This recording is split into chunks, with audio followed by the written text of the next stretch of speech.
What would you exactly do if your own flesh and blood ruthlessly abandoned you on the absolute worst day of your entire life? Well, I stayed silent and then I ruined them. Here is how it all happened. My name is Isabella, and I became a widow at exactly 32 years old. My entire world completely shattered on a random Tuesday afternoon. My loving husband Liam had kissed me goodbye that morning just like he always did. But a few hours later, I received a devastating phone call from the hospital. The doctor told me that Liam had unexpectedly suffered a massive and fatal heart attack while at work. I dropped my phone. I could not breathe. My hands were violently shaking as the reality of losing the love of my life crashed into me. In a state of pure panic, I desperately needed comfort. I needed my family. I picked up my phone with trembling hands and immediately dialed my mother, Evelyn. I thought she would drop everything and rush to my side because that is what a normal mother does when her child is in unimaginable pain. Mom answered on the third ring. But instead of hearing genuine concern in her voice, I heard loud background music, laughter, and the clinking of expensive champagne glasses. I was sobbing so hard I could barely get the words out to tell her that Liam was gone. But before I could even finish my sentence, my mother sounded highly annoyed. She coldly informed me that they were in the middle of my younger sister Chloe's lavish engagement party. Her exact words to me were that they had guests, and asked if my news could simply wait until tomorrow. She completely dismissed my agonizing grief right then and there. Celebrating Chloe's new diamond ring was vastly more important to her than comforting her eldest daughter who had just lost her husband. The line went completely dead. I slowly sank down and sat on the cold hospital floor entirely alone. In that profoundly dark moment, I realized with horrifying clarity exactly where I truly stood in my toxic family hierarchy. The tragic loss of my husband was instantly compounded by the ultimate betrayal of my own blood. I was completely invisible to them, but I had absolutely no idea that their cruelty was only just beginning. 4 days after that devastating phone call, where my own mother left me crying on the hospital floor, I found myself standing in a quiet cemetery. The air was incredibly cold. I was dressed entirely in black, gripping the small and trembling hand of my 9-year-old daughter, Sophia. We were standing right in front of Liam's beautiful wooden casket, preparing to say our absolute final goodbyes. The funeral service itself was actually beautiful. It was completely filled with Liam's loyal coworkers, our amazingly supportive neighbors, and his old college friends who truly loved and respected him. These were the people who actually cared enough to drop absolutely everything and show up for us in our darkest hour. But as I looked out at the rows of chairs, the most glaring and completely heartbreaking detail was the exact people who were missing. My father, Arthur, my mother, Evelyn, and my younger sister, Chloe, simply did not show up. They did not call that morning to check on me. They did not send a single arrangement of flowers. They just completely abandoned me and my daughter. Do you want to know the exact excuse they gave me later? They coldly claimed that they were simply too overwhelmed with booking expensive venues for Chloe's upcoming luxury wedding. The wedding was still over an entire year away. But apparently, securing a fancy beachfront resort was vastly more important than attending the funeral of their own son-in-law. Let me pause and ask you a very honest question. How do you explain that level of pure cruelty to a completely innocent child?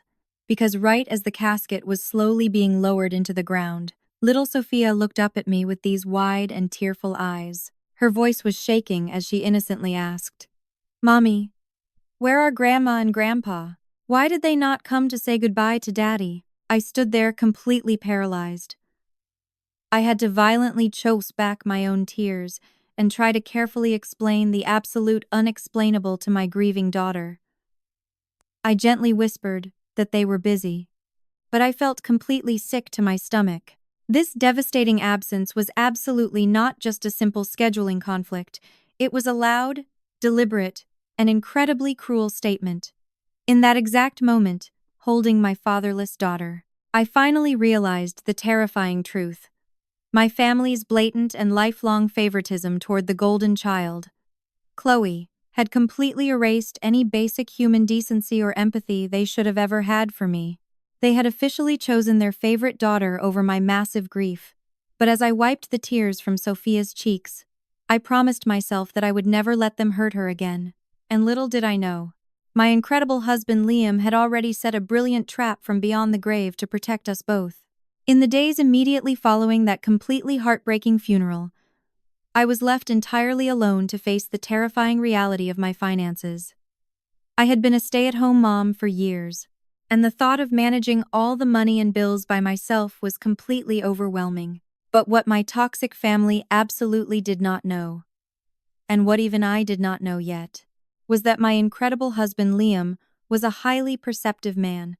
For years, he had quietly sat in the background and observed exactly how my parents, Arthur and Evelyn, treated me like a second-class citizen, while constantly placing my younger sister Chloe on a massive pedestal. He saw how they praised her accomplishments while entirely dismissing mine. Anticipating the immense greed of my parents, Liam had taken brilliant and highly secretive actions exactly 6 months prior to his sudden death. Just a few days after burying my husband, I received an unexpected email from an elite estate lawyer named Mr. Sterling. When I sat down in his quiet office, he handed me a document that completely took my breath away. Mr. Sterling gently explained that Liam had drafted an ironclad and completely bulletproof will. He explicitly left absolutely everything: our fully paid-off house, a substantial life insurance policy, and robust investment portfolios, exclusively to me and our daughter Sophia. My parents had absolutely no legal claim to a single penny of his hard-earned money. But Liam did not just protect us financially. He protected us emotionally. Mr. Sterling handed me a sealed envelope. Inside was a beautifully empowering letter from my husband, reminding me of my immense strength and true worth. He explicitly warned me that my parents would come after the inheritance because they wrongly assumed I was weak and would not fight back. And then, the letter revealed something even more brilliant. Liam had prepared a second, very special envelope. He hid it in his desk drawer at home, with strict instructions that it was entrusted exclusively to our 9-year-old daughter, Sophia. Liam directed little Sophia to personally hand that exact envelope to her grandparents, only when they inevitably came looking to steal our inheritance money. Let me ask you something right now. Have you ever had someone who believed in your strength even when you did not? Sitting in that quiet law office, holding that letter, I realized my amazing husband had orchestrated a true master plan from beyond the grave just to protect his girls, and as it turned out, he was absolutely right about my toxic family, because the vultures were already preparing to strike. Barely 3 days after we laid my beautiful husband to rest, the doorbell suddenly rang at 10 in the morning. I was absolutely not expecting anyone. Little Sophia was upstairs in her room quietly drawing pictures of her father. I wiped my hands on my jeans and slowly opened the front door. It was my parents Arthur and Evelyn standing there with my younger sister Chloe. They showed up completely unannounced. Now, let me ask you a question. Do you think they brought a warm meal or offered me a comforting hug? Absolutely not. My mother simply pushed past me into the living room, and Chloe was casually holding an expensive iced coffee like they were just dropping by for a fun social visit. After a few seconds of highly performative and completely fake sympathy about missing the funeral, my father Arthur sat right down in Liam's favorite chair. I wanted to scream at him to move, but the words were completely stuck in my throat. He cleared his throat and immediately shifted the conversation to Liam's estate. There was absolutely no gentle transition. Operating under the incredibly arrogant assumption that I was weak and entirely financially inept, my father boldly told me that we needed to talk about the money. My mother leaned forward and used her most condescending voice. She told me that managing that much wealth was far too complicated for someone who had been a stay-at-home mom for years. And then, without a single ounce of shame, they brazenly demanded that I sign over 50% of Liam's entire estate directly to the family. I sat there, completely frozen. Their justification for this demand was absolutely sickening. They actively tried to gaslight me by claiming the money should be used to fund Chloe's extravagant destination wedding and to completely secure a luxury retirement for Arthur and Evelyn. Can you even begin to imagine the pure audacity of that exact moment? I was a grieving widow who had just buried the love of her life. My 9-year-old daughter was upstairs crying for her father. And my own flesh and blood were sitting in my living room treating Liam's tragic death as nothing more than a highly convenient financial windfall for their own selfish desires. They were actively trying to strip away my daughter's future security just to fund their fake high society lifestyle. But they completely forgot one highly important detail. I was not the weak little girl they used to bully anymore. And I knew exactly what my husband had prepared for them. When they demanded half of my husband's estate right in my living room, I stood my ground.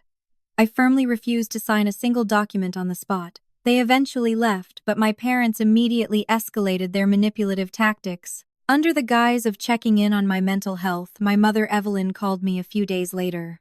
She warmly invited Sophia and me to a supportive Sunday lunch at their house, specifically mentioning that Uncle Tom and Aunt Sarah would be there because everyone was worried about me.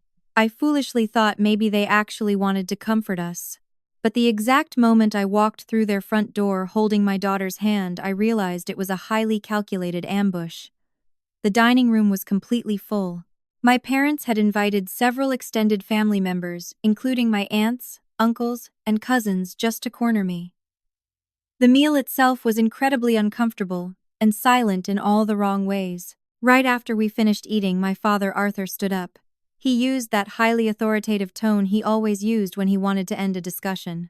He publicly announced to the entire room that this massive inheritance was simply too much money for someone who had never managed finances before. He aggressively tried to publicly shame me, telling the extended family that I was selfishly hoarding Liam's wealth and making entirely irrational decisions due to my heavy grief. My mother and my sister Chloe immediately chimed in, using our relatives as an audience to pressure me into submission. Let me ask you to picture this exact scene. Imagine sitting at a table where every single pair of eyes is completely focused on you, waiting and judging. The room grew incredibly hot and tense as my own family closed in. They fully expected me to completely break down, apologize to everyone, and obediently hand over my daughter's future just to keep the peace. That was my designated role. That is exactly what I had done my entire life whenever they backed me into a corner. But they entirely underestimated a grieving mother. As they all stared at me waiting for me to surrender, little Sophia squeezed my hand under the table. And what my 9-year-old daughter did next completely destroyed their entire selfish plan. As I sat there completely surrounded, feeling the crushing weight of every single judging eye in that dining room staring at me, my 9-year-old daughter Sophia gently squeezed my hand under the table. And then, she completely let go. Before I could even reach out to stop her, little Sophia calmly pushed her chair back and stood up. The room was so incredibly tense that you could hear the soft click of her little shoes walking across the hardwood floor. She was tightly holding her small pink purse, the exact same purse I had told her to bring that morning. If you are listening to this right now, I want you to truly picture the sheer courage of a grieving 9-year-old girl standing up to a room full of greedy and manipulative adults. Sophia walked directly over to my father, Arthur. The entire dining room fell completely silent. My aunts, my uncles, and my cousins just watched her with confused and uncertain expressions. My father actually softened his face for a split second, probably thinking she was going to give him a hug. But Sophia did not reach out for a hug. Instead, she slowly reached into her little pink purse and pulled out the sealed white envelope. The exact envelope my husband Liam had specifically prepared for this exact moment. With piercing and absolute innocence, my sweet daughter held the envelope out to her grandfather. My father looked down at it, his fingers trembling slightly as he took it from her. And then, Sophia asked a question that completely sucked all of the oxygen right out of the room. Her little voice was small, but it was incredibly clear. She looked right into his eyes and said, "Daddy told me to give you this when you came asking for his money. Is this why you did not come to his funeral? Because you just wanted his money? I swear to you." Time completely stopped. The sheer honesty and the perfect timing of my child's devastating question completely paralyzed my toxic family. My mother Evelyn's face instantly drained of all its color. My sister Chloe looked like she had just seen a ghost. Aunt Sarah actually dropped her fork so hard it clattered loudly against her plate. The extended relatives sitting around the table literally gasped in shock. The horrific underlying greed of my parents was instantly exposed right in front of the exact audience they had invited to shame me. My brilliant husband Liam was not even in the room, but his protective master plan had just been executed perfectly by our brave little girl, and the trap was finally sprung. My father, Arthur, stood there completely frozen, holding the white envelope my daughter had just handed him. His hands were visibly shaking as he slowly broke the seal.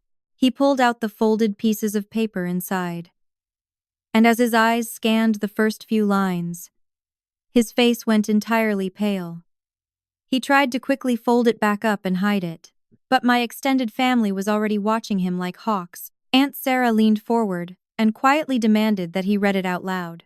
When my father nervously refused, my younger sister Chloe impatiently snatched the papers right out of his trembling hands. But the exact moment her eyes hit the page, she froze too.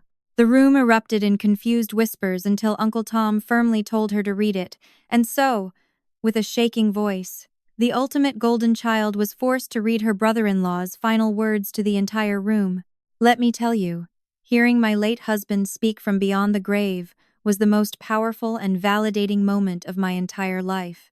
Liam explicitly called out my parents' lifelong emotional abuse and their blatant favoritism. Chloe had to read out loud how Liam had quietly watched them constantly belittle me for years just to elevate her. He wrote that they were coming after the inheritance money not because they actually needed it, but because they arrogantly assumed I was a weak target who would never fight back. But Liam did not just expose their cruelty. He built me up. Chloe literally choked on her words as she read the part where my husband firmly stated that I was the absolute strongest woman he had ever known. He told the room that I was entirely capable of managing my own life, and he proudly declared that exactly 100% of his estate was legally locked away for his wife and daughter. He made it crystal clear to everyone listening. The toxic family was entitled to absolutely nothing. Hearing Liam's fierce and unwavering defense completely shattered my parents' entirely false narrative right then and there. They had purposely invited all these relatives to publicly shame me into surrendering my money, but instead, they were the ones deeply humiliated in front of the exact people they had desperately tried to impress. My husband gave me the ultimate shield that day, but the letter actually contained one final bombshell that was about to destroy their reputation forever. As my younger sister Chloe stood there with her hands violently shaking, the room was already completely stunned by my late husband's fierce defense of me. But my brilliant husband Liam was not entirely finished yet. He had saved his ultimate strike for the very end. Chloe tried to swallow hard, her voice completely cracking as she reached the final paragraph of the long letter. Liam had included a strict and absolute legal warning regarding any attempts to contest his will. And what she read next changed my entire life forever. You see, on the exact day my husband passed away, when I made that desperate and agonizing phone call to my mother from the cold hospital floor, I had absolutely no idea how our call was connected. Liam's letter explicitly revealed that my call was routed and legally recorded through a verified emergency contact system at his workplace. Because of the laws in our state, that entire horrific conversation was legally captured, time-stamped, and securely saved. I want you to really imagine the absolute sheer terror on my mother's face as Chloe read the next sentence out loud to the entire dining room. The letter stated with crystal clear authority that if Arthur and Evelyn dared to legally challenge the estate for even a single penny, my lawyer Mr. Sterling was under strict instructions to release that exact audio recording. He was ordered to publicly release the undeniable proof that my mother Evelyn completely ignored the news of Liam's tragic death, simply because she wanted to stay and enjoy Chloe's lavish engagement party. Furthermore, Liam threatened to send this recording to every single person in their church and their entire extended family network. The reaction in that room was immediate and absolutely explosive. The extended family erupted in pure disgust. The exact same aunts and uncles who had been quietly judging me just a few minutes earlier suddenly turned all of their intense fury directly toward Evelyn and Arthur. Aunt Sarah literally stood up from her chair, her voice shaking with intense anger, and demanded to know how my mother could possibly stay at a party while her eldest daughter became a young widow. Uncle Tom looked at my father with a level of cold contempt I had never seen before, telling him his actions were completely shameful and inexcusable. The horrific truth of exactly why they skipped my husband's funeral was finally dragged screaming into the light. My parents tried to frantically stutter out pathetic excuses, desperately claiming they were going to come later, but absolutely nobody was listening to their lies anymore. In just a few breathtaking minutes, their carefully curated and entirely fake high society reputation was completely destroyed right in front of the exact audience they desperately wanted to impress. Have you ever witnessed instant karma completely dismantle someone's life? Because, sitting in that chair, holding little Sophia's hand, I watched my toxic parents entirely lose everything they valued most. You would think that after being completely humiliated in front of our entire extended family, my parents would finally just back down and leave me alone. But driven by sheer arrogance and a desperate need for absolute control, they actually doubled down. Just 2 weeks after that disastrous Sunday lunch, I received a certified letter in the mail. My father Arthur and my mother Evelyn had foolishly hired a lawyer to officially contest Liam's will. They completely fabricated a claim of emotional distress and tried to say my husband was mentally unsound. When I read that letter, my hands were shaking. But this time, it was not out of sadness, it was out of pure anger. I immediately called my lawyer, Mr. Sterling. He was incredibly calm. He told me not to worry at all, because my husband had planned for this exact moment. Mr. Sterling swiftly sent their lawyer an airtight response. He included Liam's flawless medical records, signed statements from his doctors, and, of course, that devastating time-stamped audio recording of my mother entirely ignoring the news of Liam's death just to enjoy Chloe's engagement party. And do you want to know what happened next? Their legal challenge completely collapsed almost instantly.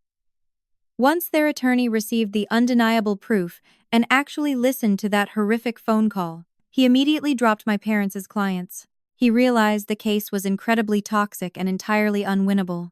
But the absolute best part was the swift and highly severe karmic backlash. You see, the truth has a funny way of getting out. Our extended family was completely disgusted. Uncle Tom and Aunt Sarah entirely ostracized Arthur and Evelyn, permanently removing them from all holiday invites and family gatherings. They were completely blacklisted from Thanksgiving.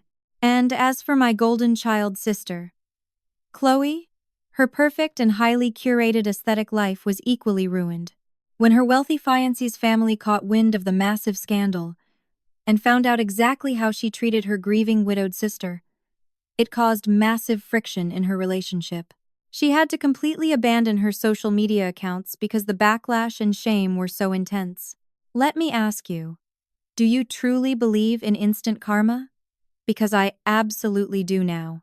The exact same people who callously abandoned a grieving widow out of pure greed were suddenly left completely socially isolated, publicly shamed, and financially cut off. They tried to entirely destroy my life, but in the end, they completely destroyed their own. After watching my toxic family completely destroy their own lives and reputations, the heavy fog finally lifted. For the first time in my entire life, I could actually breathe, and it was in that quiet clarity, empowered by my amazing husband Liam's incredible foresight and my own newfound strength, that I made the ultimate decision to permanently protect my peace. I sat down, picked up my phone, and I officially blocked my parents' and my sister's numbers. I completely cut the toxic family out of my life for good. Was it hard at first? Yes, but it felt exactly like cutting off a diseased limb.